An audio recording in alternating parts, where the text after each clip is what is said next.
Fala galera, boa noite, né? Boa noite porque pra mim é boa noite do dia 16 de dezembro de 2018. Mas bom dia, boa tarde, boa noite pra você que tá aí assistindo esse vídeo de análise de, de prova, perdão. Estou aqui fazendo uma análise da prova que foi aplicada pela Concesp no Hospital Municipal de Uberlândia, aplicado em nome da SPDM, que é o órgão que gere o hospital. Tá? Para quem não me conhece, muito prazer. Meu nome é Conrado Augusto, eu sou professor de saúde pública e trabalho aí em disciplinas comuns a isso. Para quem vai fazer concurso público, processo seletivo, residência e etc. Acabei de fazer uma análise das 10 questões fechadas que caiu nesse processo seletivo, questões tranquilas, né, para quem estuda, tranquilas, que daria para a gente fazer ali 9, 10 pontos. Na prova, na prova da tarde, nós tínhamos algumas áreas que tinham estudos de caso. E eu vou fazer análise desse estudo de caso aqui, porque foi numa prova, se eu não me engano, para enfermeiro da UTI, ou enfermeiro intensivista, né? Que eu achei muito bacana o que essa questão cobrou, o que esse estudo de caso trouxe. Era um estudo de caso que tinha que fazer no mínimo em 10 e no máximo em 20 linhas, e que ele fazia a seguinte proposta. Vamos ler o caso aqui juntos, né? Há um ano, Cássio e André, um é agente de saúde e o outro é enfermeiro, respectivamente, prestam atendimento domiciliar em uma comunidade pobre. A equipe da qual eles fazem parte tem grande preocupação com as péssimas condições socioeconômicas desta comunidade e tem como plano de intervenção, conforme previsto em lei, a visita periódica a todas as pessoas cadastradas para desenvolver ações de promoção de saúde. Mariana, adolescente de 10 anos, estudante, recebeu a visita de Cássio e de André em sua casa. Eles, como de costume, aferiram a pressão da criança e analisaram a sua condição de saúde. Mariana está com um buraco, entre aspas, no dente, debaixo do lado esquerdo da boca, sentindo dor ao comer. Cássio constata que ela nunca tratou dos dentes. Então, uma criança de 10 anos que nunca passou com o dentista. Ela diz que come muito doce, belisca a toda hora e que só escova os dentes uma vez ao dia, pela manhã. Quase sempre sua gengiva sangra a escovação. Cássio e André sabem que a água de abastecimento local não é fluoretada. Ela conta que tem outro problema de saúde, que é a dificuldade de respirar. Menciona que muitas vezes tem a impressão que o ar não chega aos pulmões e que sufocará. Com base nos dados apresentados e tendo em vista o que afirma a Constituição Federal, no seu artigo 196, qual a conduta correta do agente comunitário de saúde e do enfermeiro? Primeira coisa, parabéns para quem fez essa questão, parabéns mesmo. É uma das melhores questões abertas de SUS que eu já vi até hoje, em se tratando de concurso público. Faz 6 anos que eu dou aula. É uma das melhores questões que eu já vi aberta, porque traz um estudo de caso e pede para fazer uma relação com o artigo 196. Só tem um detalhe ali que é linkar o SUS a pessoas pobres, né? Então isso é algo que é um estigma que a gente precisa quebrar. Eu penso que não é a ideia da banca fazer isso, mas de alguma forma soa assim, né? Então acho que esse estigma a gente tem que quebrar. O SUS é para todo mundo usa o SUS, de alguma forma usa o SUS, né? Então isso é um estigma que a gente precisa quebrar. Mas fora isso, parabéns para a banca, é uma das melhores questões de SUS que eu já vi em uma prova aberta. E aí, o que eu trouxe? Eu trouxe para a gente pensar o artigo 196, que é o que ele fala lá. Ó. O artigo 196 fala que a saúde é direito de todos e é dever do Estado, garantido mediante políticas sociais e políticas econômicas que visem a redução do risco de doença e outros agravos e ao acesso universal e igualitário às ações e aos serviços para sua promoção, proteção e recuperação. Primeiro eu vou pontuar alguns pontos do artigo e depois a gente volta lá no caso, tá? Como é que você poderia formular essa questão? Como é que você poderia formular esse texto?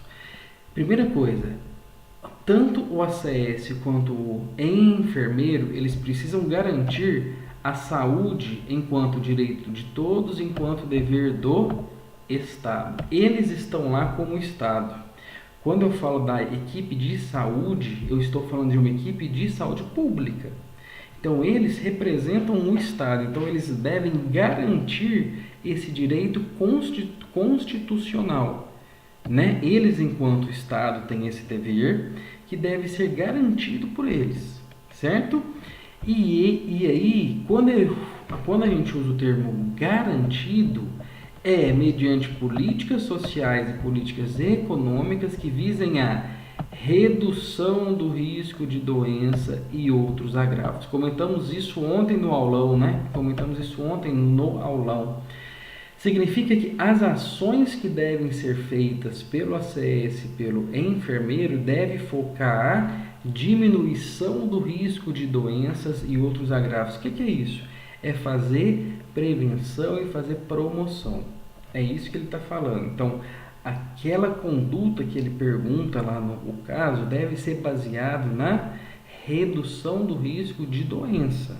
Então, eles devem fazer ações que visem a redução do risco de doenças e ao acesso universal e igualitário às ações e ao serviço. Então, aquela menina, por exemplo, que eles contam o caso de 10 anos, ela tem que ter um acesso igual a todos os outros, certo? Pensando na sua promoção, pensando na sua proteção e pensando na sua recuperação, do PPR que a gente fala, né? Então tá aí o texto constitucional para a gente poder confrontar com o estudo de caso que ele trouxe. Voltando para o estudo de caso, então. Quando ele traz tudo isso aí, é preciso relacionar o que ele traz como problema com o que ele traz como texto legal. É o mais difícil, que é o que eu sempre ouço de todo aluno, que o SUS é só teoria, né? Que o SUS é só teoria, que o SUS é só teoria. Essa questão ele te pede para que coloque na prática como é que eu faço valer o que está na lei. Então, para mim é uma questão fantástica, né? Para mim é uma questão fantástica. Que o aluno deveria, primeiro, fazer uma interface do estudo de caso com a lei. Então, trazer o que os dois estão falando. Então, o estudo de caso traz isso e a lei fala isso. Para que você pudesse mostrar para a banca lá no seu texto que você conhece o artigo 196, que trata disso, disso e disso. Né? Não é só saúde é direito de todos e dever do Estado, não. Olha o tanto de coisa que a gente grifou e que a gente conversou. Então, você deveria colocar num primeiro, talvez, momento que você conhece o artigo e do que ele trata. Em um segundo momento, ele te faz uma pergunta. Qual a conduta correta do agente de saúde, do enfermeiro? Eu entendo, e aí eu sugiro aqui, se fosse eu fazendo essa prova, eu iria dizer nesse segundo espaço, momento, que teria que ser feito um projeto terapêutico singular para essa criança, entendendo as necessidades de saúde dela e fazendo interface com a lei para que esse projeto, para que esse PTS fosse válido. Né? Você poderia até propor algumas ações desse PTS para poder ficar um texto mais robusto, né? Mas penso eu que a prova, que na hora de você fazer o texto, deveria ficar por aí. Primeira parte, fazer uma interface entre o caso com a lei, para que você pudesse falar para a banca que você conhece o que é o artigo 196. Em um segundo espaço, em um segundo tempo, você deveria envolver na prática, já que ele te pergunta qual a conduta correta, as ações que tinham que ser feitas por ambos, tanto pelo ACS quanto pelo enfermeiro, pensando ali em que a lei precisa ser garantida na prática. Então, a gente teria que pensar nas necessidades de saúde e pensar em como que a gente poderia fazer essas ações, tá? Uma questão muito boa, eu gostei muito dela, por isso até que eu estou fazendo esse vídeo aqui. Eu gostei muito dela. Uma questão que 20 linhas aí seria pouco, né? Eu fiquei lendo ali mínimo de 10 e máximo de 20, fiquei pensando se fosse eu, né, fazendo essa prova, porque teria que ser objetivo, direto, né? Também não poderia ficar floreando muito isso. Então teria que ser bem objetivo, no ponto que a banca precisa ler. Mas uma questão muito bacana, que com um texto muito bem escrito você poderia aí ganhar os pontos que você precisa, certo? Uma questão de nível alto. Só peca porque é uma questão para enfermeiro de UTI, no caso, né? Então não tem muita relação. Poderia ser uma prova de enfermeiro de PSF, por exemplo, casaria mais. Mas eu entendo que nós, enquanto pessoas da área da também saúde, tem que ter um olhar ampliado para tudo isso, e aí eles devem ter algum quesito ali que eles estão avaliando as pessoas que vão para essa área, né? Então, enfim, questão bacana, fiz uma análise simples, rápida, mas para poder comentar um pouquinho esse estudo de caso aí, tá bom? Espero que você tenha saído bem, espero que você possa conseguir os pontos que precisa para que possa garantir a sua vaga nessa prova, tá bom? Um abraço para todos e até a próxima. Tchau!